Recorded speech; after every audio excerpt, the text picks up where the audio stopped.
Hello, my name is Olivia. I live in a small town, but I have big dreams. I want to speak English very well, and today I want to tell you the best tips that helped me. I will share my story with you, step by step, and I hope it helps you too. I watched English shows like they were made for me. When I was younger, I always felt a little different from the other kids in my neighborhood. Most of them were loud, confident, and full of energy, especially when they talked to each other in English. But me? I stayed quiet. I listened a lot, smiled when someone looked at me, and only spoke when I had to. I wasn't good at English, and that made me feel small sometimes. I remember one day in school when my teacher asked me to read a paragraph out loud. My hands were shaking. My heart beat so fast it felt like everyone could hear it. I looked down at the book and saw the words, but they didn't feel like my words. They felt like strangers. I tried to read slowly, but I stumbled. I forgot how to say one word, and everyone stared. I could feel the heat in my cheeks. I wanted to run out of the room. That day, when I came home, I went straight to my room and cried under my blanket. I told myself, there has to be a better way to learn this language. That night, while my mom was cooking in the kitchen, I sat on the living room couch and turned on the TV. I wasn't really trying to learn anything. I just wanted to forget about school. I pressed play on a cartoon. It was something funny, something light. The characters were silly and colorful. They were talking in English, and even though I didn't understand every word, I noticed something. I could guess what was happening just by watching their actions and listening to their voices. I heard one character say, "Oh no," and then fall on the floor. I laughed. I didn't even realize I was repeating the word softly to myself. Oh no. I didn't plan it, but from that night on, I started watching English shows every day. I picked shows with easy words, big emotions, and lots of movement. I turned on the subtitles so I could read the words as I listened. Sometimes, I paused the show and repeated what the character said. I tried to say it with the same voice, the same feeling. If the character said, "I'm so happy today," I would say it too, like I really felt happy. It was like playing a game with myself. It was fun, and for the first time, learning English didn't feel like studying. It felt like living. In the beginning, I only understood small parts. Maybe just one or two words in a whole sentence. But I didn't stop. I didn't get angry at myself. I just kept watching. Every day after school, I would rush home, throw my backpack on the floor, grab a snack, and sit in front of the screen. That screen became my best teacher. I learned how people say hi and bye in different ways. I learned what it sounds like when someone is excited, sad, angry, or surprised. I learned how to use simple words in daily life without feeling confused. I remember watching a scene where two friends were talking at a cafe. One said, "What's up?" And the other answered, "Not much." I had never heard that before in school. No textbook ever taught me that. But I loved it. I wrote it down in my notebook and practiced saying it to myself. "What's up? Not much." It became a part of me. Soon I started using these little phrases when I talked to myself at home or when I greeted my younger brother. After a few weeks, I noticed something strange and wonderful. I was understanding more. Words that once felt like puzzles now felt like friends. I didn't need to pause the shows as much. I started laughing at the jokes because I actually understood them. I even began finishing the sentences before the characters said them. That gave me so much joy. I felt like I was growing every single day. One evening, something big happened. My cousin Mia came to visit us. She lives in another city and speaks good English because she goes to an English medium school. We were sitting together watching a show. One of the characters said something funny and I laughed out loud before Mia did. She looked at me, surprised. "You understood that?" she asked. I smiled and nodded. "Yeah, I watch this show every day." She looked impressed. "Wow, Olivia, your English is getting really good." That moment stayed in my heart. It felt like someone had just given me a gift of confidence.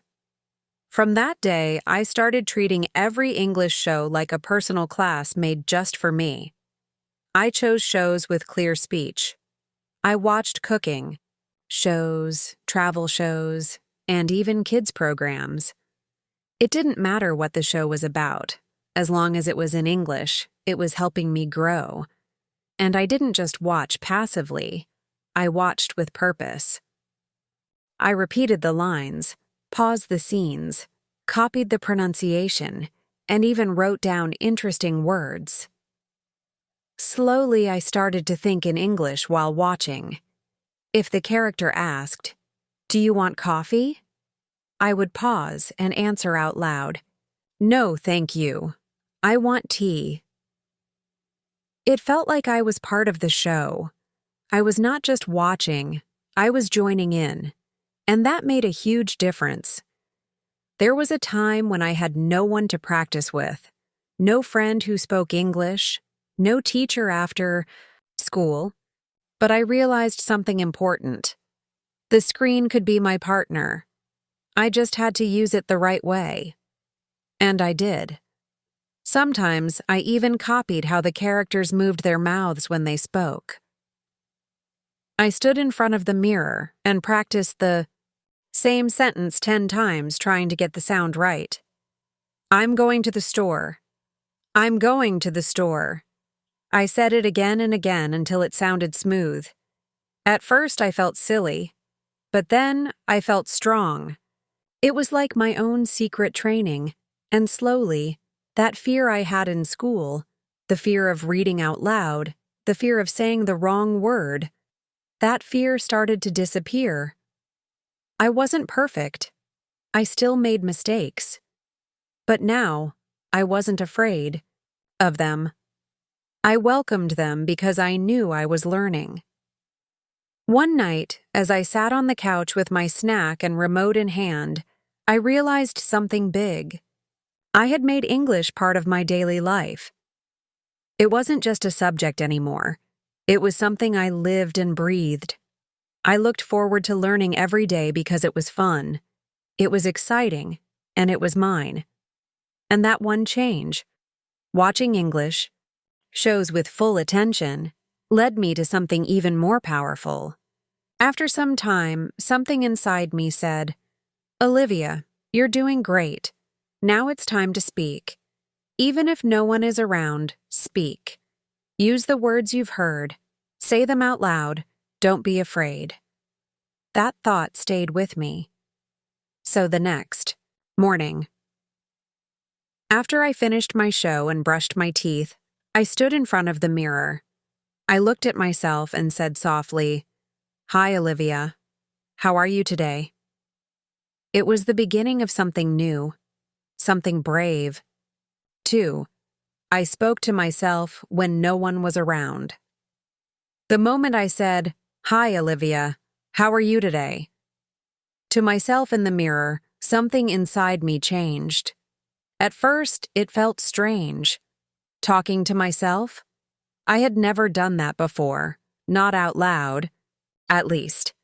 But after watching English shows for so many weeks, I realized I had a head full of new words, phrases, and ideas. They were floating around inside me like butterflies, waiting to land. I needed a way to set them free. I needed to practice using them, but I had no one to talk to. That's when I thought, why not talk to myself? So I started. I began small, just short greetings, questions, and answers. I would look at myself and say things like, "Good morning, Olivia," or "Did you sleep well?" Then I would answer myself with a little smile, "Yes, thank you. I slept great." It felt silly at first, and I even giggled a few times, but I didn't stop. The more I did it, the easier it became. And little by little, I started feeling more confident. After a few days, I made it part of my daily routine. As soon as I woke up, before checking my phone or brushing my hair, I looked in the mirror and talked. It wasn't just about saying words anymore. It was about practicing how to feel them. I didn't just say, "I'm happy today." I said it like I truly felt happy. I imagined I was talking to a friend, and my reflection became that friend. I gave myself permission to speak freely, without fear of mistakes or judgment. And that freedom was powerful.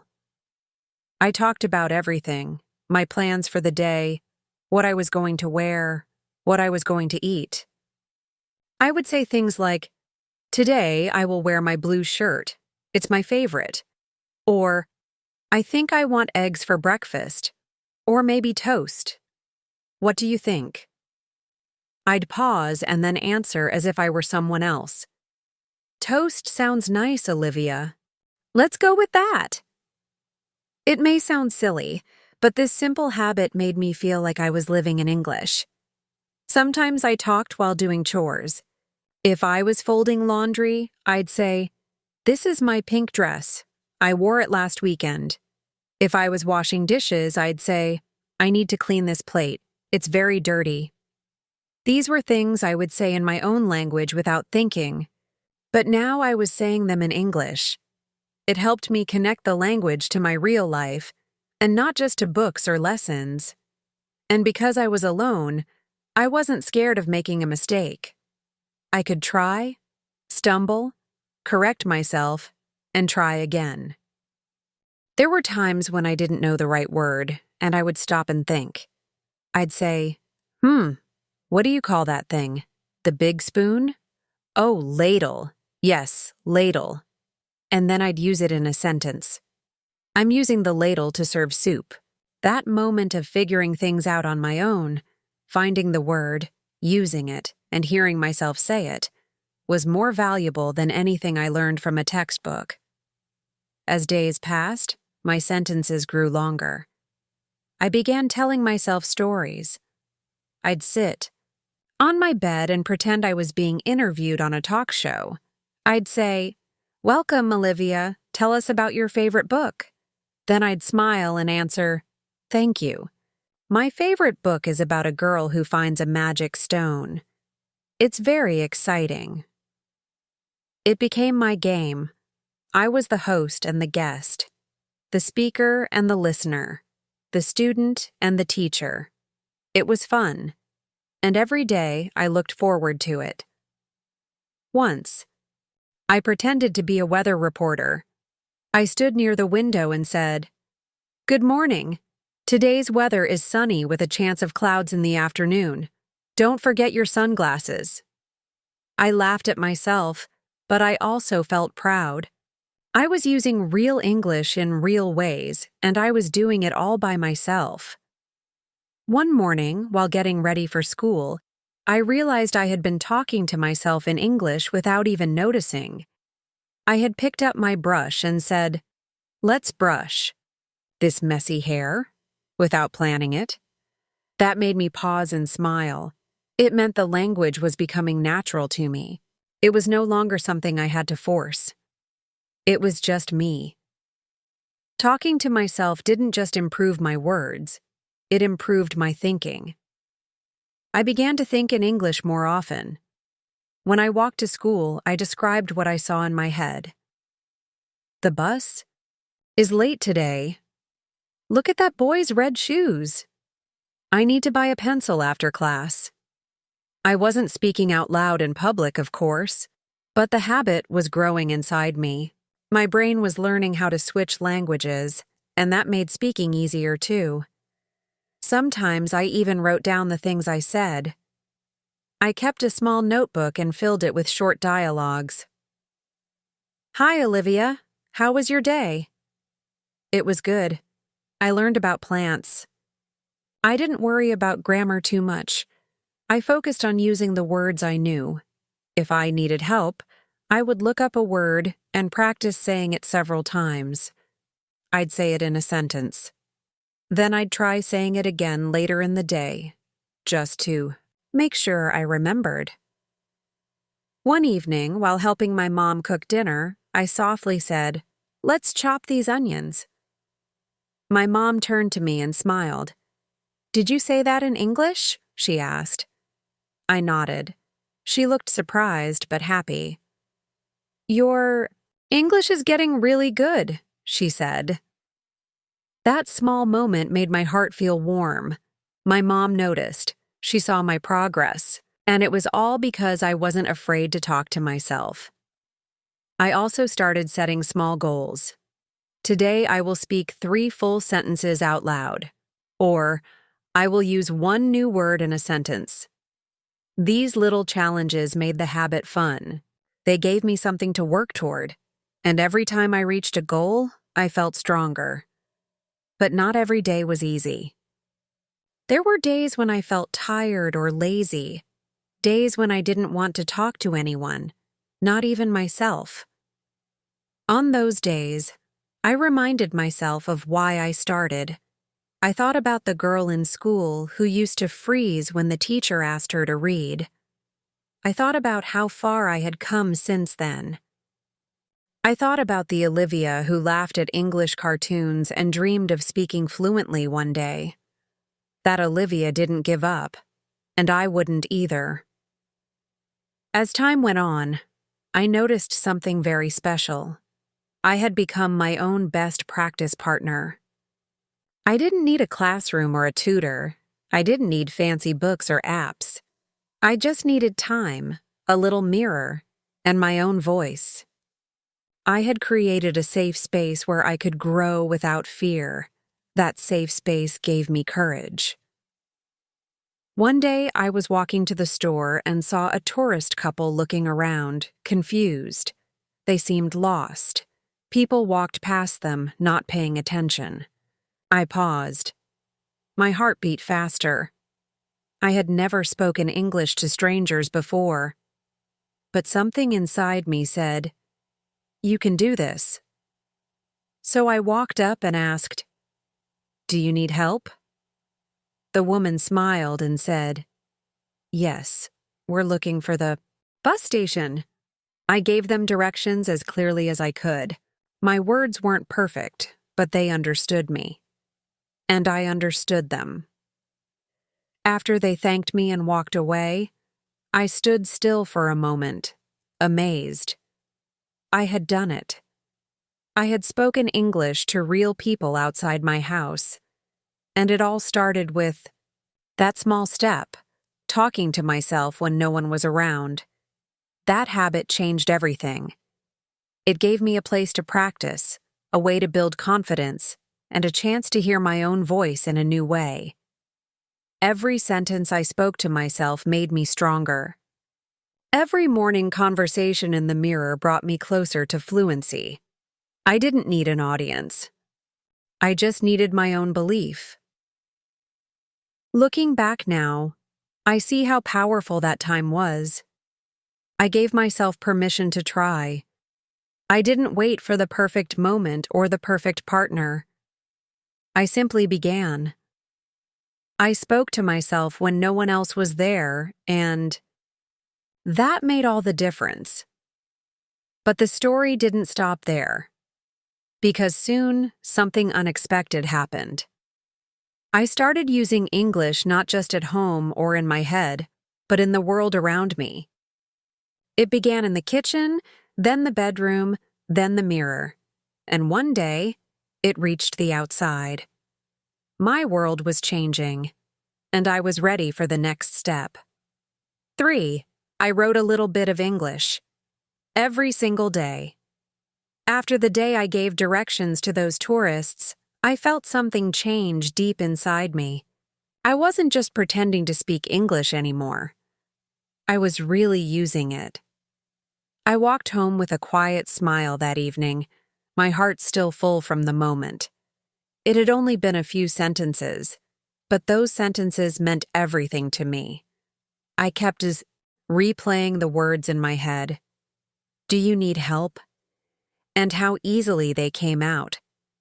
I didn't stutter. I didn't freeze. I didn't forget. That small moment made all the long talks I had with myself feel worth it. That night, I sat on my bed, thinking. I looked around my room, the mirror I talked to, the shows I still watched daily, and the little sticky notes I had started putting on my furniture. I had written bed on a sticky note and put it on the side of my bed. Window on the wall, chair on the chair, lamp near the bulb. Every time I saw a label, I said the word out loud. It helped me learn faster, and it felt like my room had turned into a small English world, but I wanted to do more. I felt ready for the next step. I had a notebook in my drawer that I hadn't used in months. It had a soft blue cover and thick pages. I pulled it out, dusted it off, and opened it. The first few pages had some old math notes, but the rest of it was blank, empty, waiting. I held my pen in my hand, unsure of where to start. Then I remembered something my teacher once said. If you want to get better at a language, don't just speak it, write it. Even a little. So that's what I did. I started writing. My first entry was short and simple. Just a few lines. I wrote, "Today I helped 2 people find the bus station. I spoke in English. I was nervous, but I did it.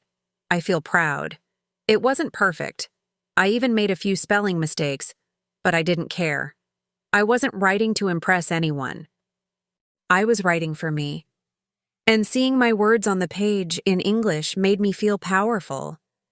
It was like I was giving my thoughts a place to live." From that day on, I made a promise to myself. I will write a little bit of English every single day. Some days I wrote about my routine. I woke up at 6:30 today. I was very sleepy. I brushed my teeth and ate eggs for breakfast. Other days I wrote about my feelings. I feel happy today because my teacher smiled at me. I think she noticed that my English is better. When I didn't know how to write something, I looked it up. I wrote the new word, its meaning, and a sentence using it. For example, word, confident, meaning feeling sure of yourself. Sentence, I feel confident when I speak English. Slowly. It wasn't always easy. Sometimes I stared at the page for minutes, not knowing what to say. But I didn't give up. I reminded myself that it was okay to make mistakes. Even if I wrote only one sentence, that was still progress. I was learning to express myself in a new way, and that took time. After a week, I noticed something interesting. Writing helped me remember words better. The phrases I had heard on TV or said to myself in the mirror started showing up in my writing. And because I was writing them down, I was also remembering them when I needed to speak. It was like every word I wrote was getting glued inside my brain. I also started keeping 2 lists at the back of my notebook. One list was called New Words, and the other was Sentences I Like. Every time I heard a word on a show or read something interesting, I wrote it down. Then I tried using it in my own sentence. If I really liked a sentence from a movie, I copied it. For example, once I heard a character say, "Don't worry, I've got your back." I loved how it sounded, so I wrote it down and practiced saying it in different ways. "Don't worry, I've got your back." "It's okay, Olivia. You've got your own back." "Hey, I've got your back. You're not alone." It made writing feel creative, like I was playing with the language, not just studying it one day. I decided to try something new. Instead of writing about real things, I wrote a small story. Just a few sentences at first. There was a girl who wanted to fly. She made wings out of paper and jumped from her bed. She didn't fly, but she laughed. It was silly, but it felt good. I had created something in English. It was my own little story. The next day, I continued the story. And the next day, I wrote more. Soon, my notebook had not just diary entries and word lists, but also short stories, dreams, and even a few jokes. I laughed reading them. Why did the banana go to school? Because it wanted to be a smart fruit. It was simple, but funny to me. I shared the joke with my younger brother in English, and he giggled.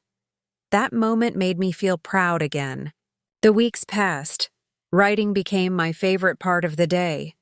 It was my quiet time, my thinking time. After school, I would sit by the window with my notebook and pen, sometimes with a cup of warm tea, and just write.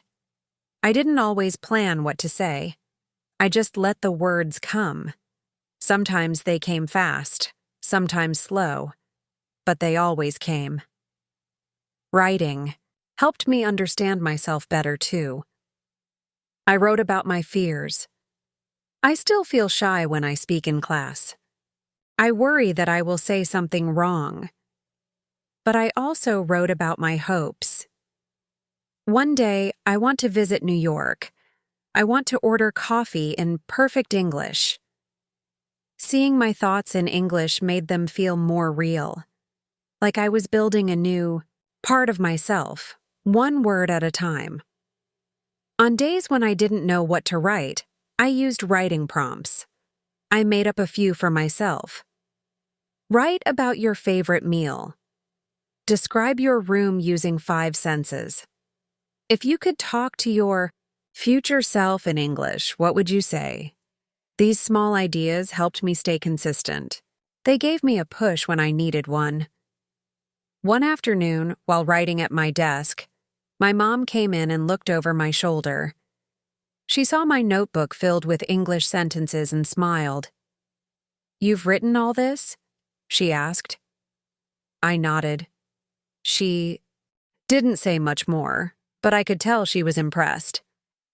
It made me feel like I was doing something important, not just for me, but for the people around me too. Over time, my writing got better. My spelling improved. My sentences became longer and more detailed. I started using linking words like because, but, and, so, also. I started noticing tenses and punctuation. I didn't learn grammar by memorizing rules. I learned it by writing every day. One rainy evening, I wrote a letter to my future self. Dear Olivia, I hope you are speaking English with confidence now. I hope you are not afraid to talk in front of others. I hope you still write in English because it makes your heart happy. That letter made me tear up a little. It reminded me why I started this journey. Not just to learn a language, but to become stronger, braver, and more open. Sometimes I read my old pages, the very first ones where I made silly spelling mistakes and short, clumsy sentences. I didn't laugh at them. I smiled, because those pages showed how far I had come. They were proof that small steps, taken every day, can lead to big changes. Now, writing in English is like brushing my teeth. It's just part of my life. Some days I write 1 page, other days I write just a few lines. But I never stop. It keeps my mind sharp. It keeps my words fresh. It keeps my dreams alive. And just like talking to myself gave me courage to speak, writing every day gave me the strength to think clearly and deeply in English. The language wasn't just in my ears anymore. It was in my hands, my eyes, my heart. That little notebook, the one with the soft blue cover, became my best friend. It listened to me when I needed to speak. It helped me grow when I felt small. It was always there, waiting for me to fill it with my voice. And as I turned to the next page, pen in hand, I knew this was only the beginning, because something even more exciting was coming next. I was about to bring English into my daily world, in small ways that made learning feel like play. 4. I learned just 5 new words a day. No more writing in my notebook every day had become one of the best parts of my life. Each time I picked up my pen, it felt like I was doing something good for myself.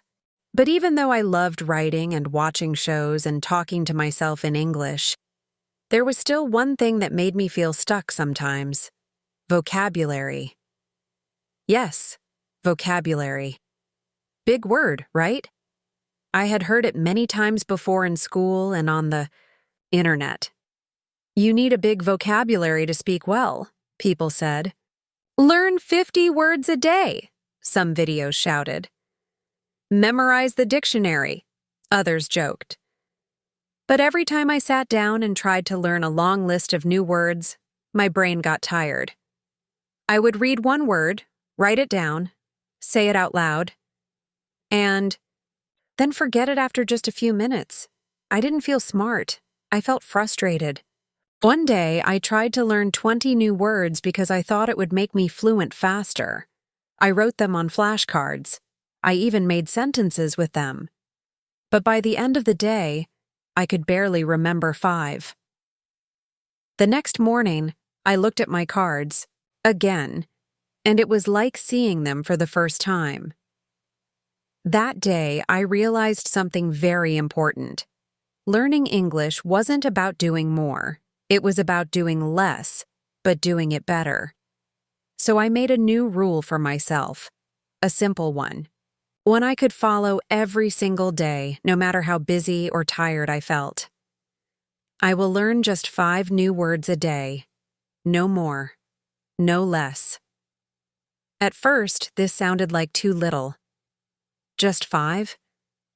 Could 5 words really make a difference? But I remembered something my grandma always said: if you carry 5 bricks every day, soon you'll build a wall. And that's exactly what I wanted to do. Build a strong wall of English words, one small step at a time. The next morning, I picked my first 5 words. I chose them from a TV show I had watched the night before. I paused the episode, wrote down the words I didn't understand, and looked them up. That day, my 5 words were window, neighbor, shout, late, and funny. I didn't just copy their meanings and walk away. I spent time with them. I made simple sentences in my notebook like, the window is open. My neighbor is kind. Don't shout, please. I was late for school. That movie was funny. I also said each word out loud 5 times like I was singing a soft song. I made silly voices and even acted them out. I pointed at the window and said, "This is a window." I looked out and whispered, "I see my neighbor." I pretended to shout, laughed, and said, "That was funny." It felt more like playing than studying. And guess what? That night, I still remembered all 5 words. Not only their meanings, but how they sounded, how they felt, and how to use them. That gave me a big boost of confidence. The next day, I picked 5 more. Hungry, noisy, clean, wait, and quick. I added them to a little word journal I created just for this. Every page had the date, my 5 words, their meanings in simple English, and a short sentence for each. Some days, when I felt extra creative, I wrote a small story using all 5 words. They weren't perfect stories, but they made me smile. One day I wrote, I was hungry. The kitchen was noisy. I had to clean the table. I waited for my mom. She came quick and gave me food. It was short, maybe even a little funny, but I had used all 5 words, and I had used them in my own way. That was the key. This small change, focusing on just 5 words a day, was magical. Suddenly, learning. Vocabulary wasn't scary.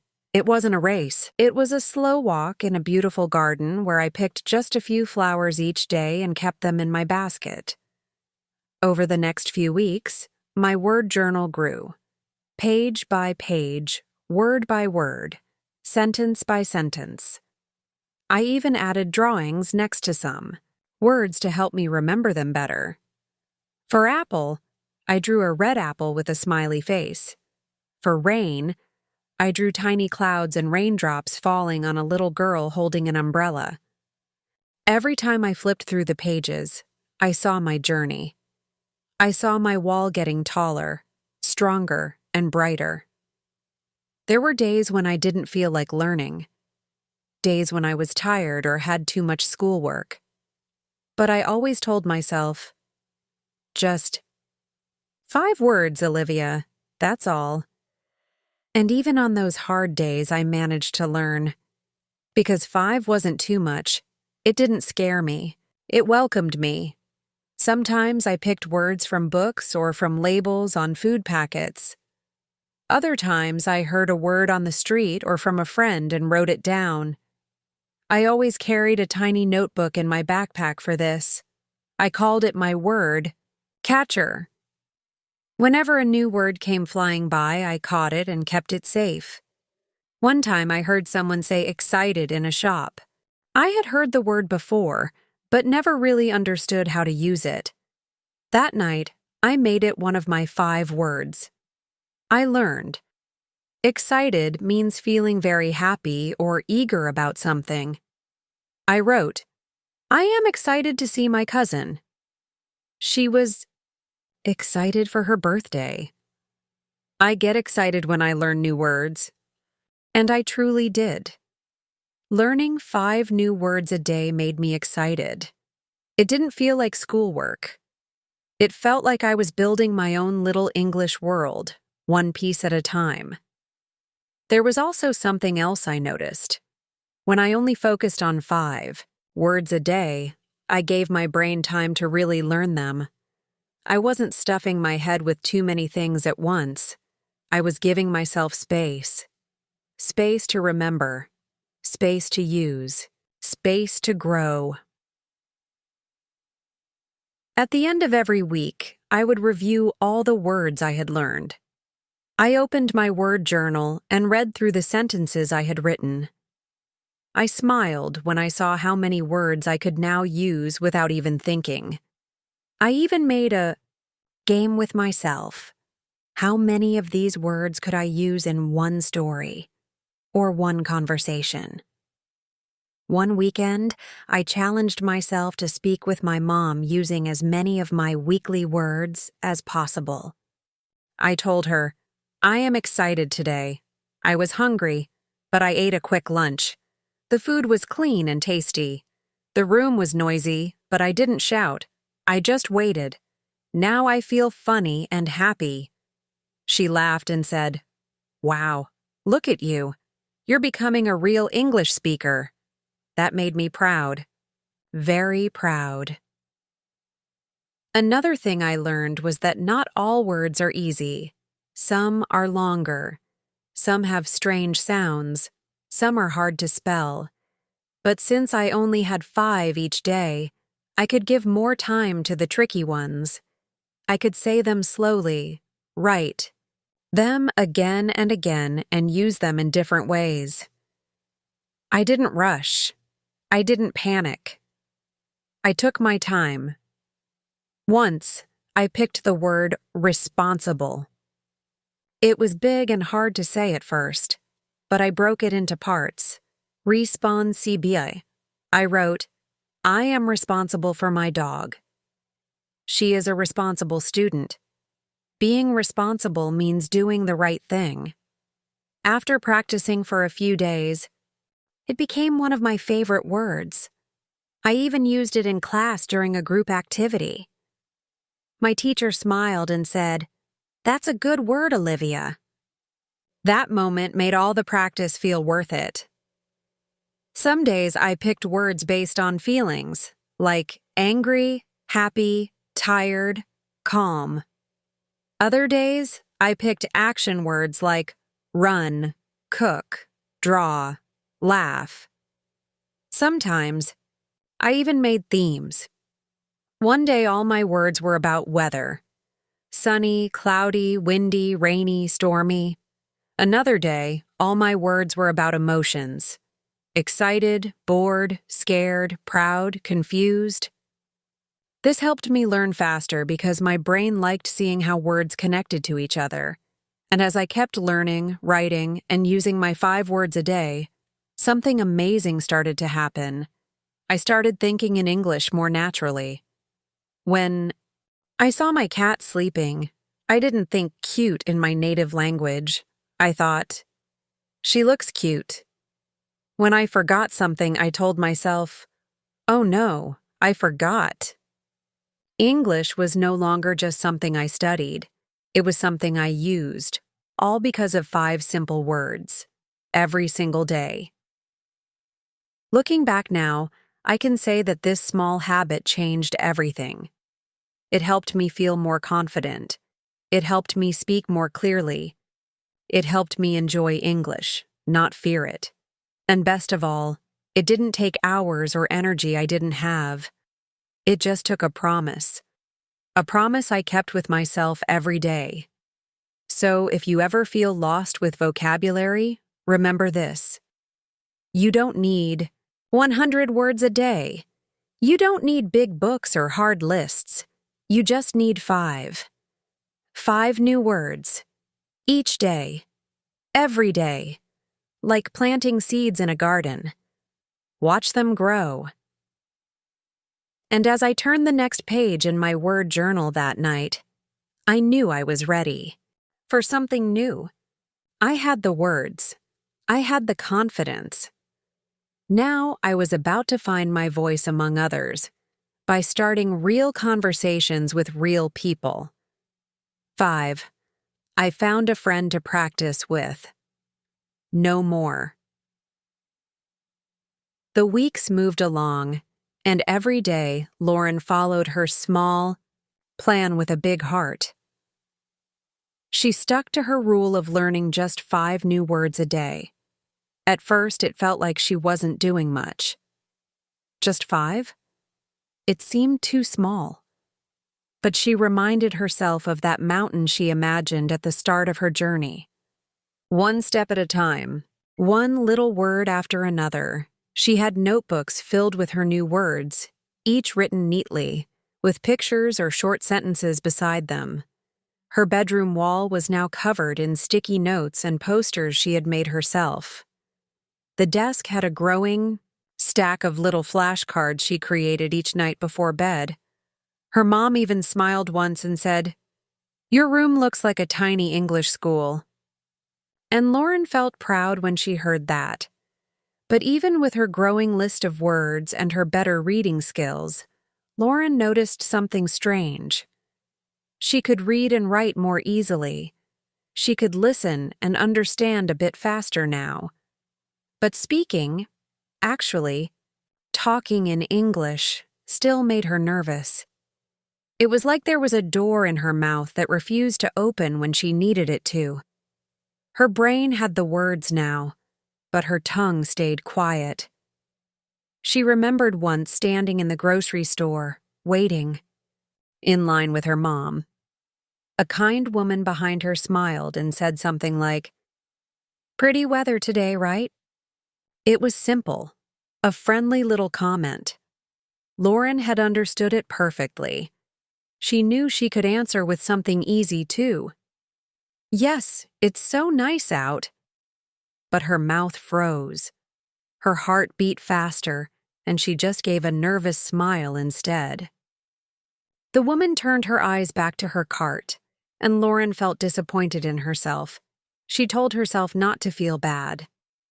She was still learning, but deep inside she knew what was missing now.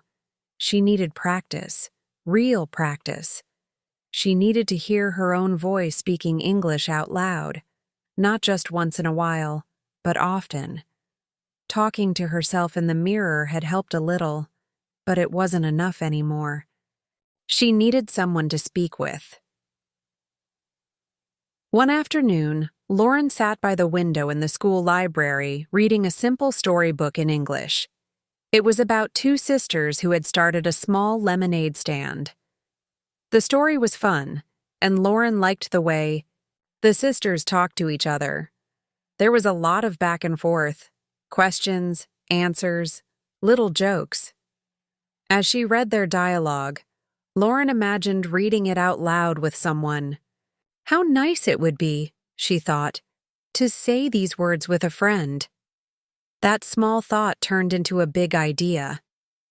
What if I did find someone to practice English with? She whispered to herself. Someone who is also learning. Someone who won't laugh or get annoyed when I make a mistake. The idea made her excited, but also scared. What if she couldn't find anyone like that? What if other kids didn't care about practicing English? But Lauren had learned something powerful already. Doing one small thing every day made a big difference. So that day, her small thing was to start looking for a practice friend. At lunch the next day, Lauren looked around the school cafeteria. Her table was quiet as usual. She usually sat with a few other quiet kids. Most of them didn't talk much in English either. Across the room, a louder group of students laughed and chatted easily. Lauren felt a little jealous, but didn't let it stop her. She took a deep breath and turned to the girl sitting beside her. Her name was Sophia. She had a kind face and always said hi politely, but had never talked much more than that. Lauren smiled and asked gently, "Do you want to practice English together sometime?" Sophia looked surprised, then curious. "You mean, like, talking?" Lauren nodded. "Yeah, just a little. Like, reading short stories, or maybe asking each other questions. Nothing big, just talking." Sophia looked thoughtful, then gave a small smile. "Okay," she said. "I'd like that. I want to get better too." Lauren's heart jumped with joy. She had done it. She had asked, and it worked. That afternoon, after school, the two girls sat together under a tree near the playground. Lauren had brought her notebook and 2 pencils. They decided to start simple. Lauren read a sentence from her book. Then Sophia read the next one. They took turns, laughing when they messed up a word, helping each other when they didn't know what something meant. It felt safe. It felt fun. "Let's do 5 minutes a day," Lauren suggested. "No more, just like my words." As the days went on, Lauren's English improved more than she had ever imagined. Each day she practiced with Sophia, speaking in simple phrases, asking questions, and sharing stories. The nervousness that once held her back began to fade as she grew more confident. Every mistake felt less like failure and more like a stepping stone to success. Her mind was now filled with more than just words and phrases. It was filled with the joy of speaking, of connecting with someone in a language she was learning to love. Lauren realized that learning English wasn't just about reading, writing, or memorizing vocabulary. It was about communicating. It was about sharing ideas and understanding others. Every conversation, no matter how small, added another piece to the puzzle of fluency. And with each piece, she could see the picture of her dreams taking shape. A world where she could speak confidently, where English wasn't just a subject at school, but a bridge to new experiences and friendships. Looking back on her journey, Lauren understood that there had been no single secret to mastering English. It wasn't just the shows she watched, the words she learned, or the time she spent writing. It was the little, consistent steps, the daily effort, the habit of learning, the courage to speak, and, most importantly, the support of a friend who was learning alongside her. Learning English, she realized, was a journey that never really ends. But with every word, every sentence, and every conversation, she was getting closer to becoming the confident, fluent speaker she had always wanted to be. And that, Lauren thought with a smile, was the best tip of all.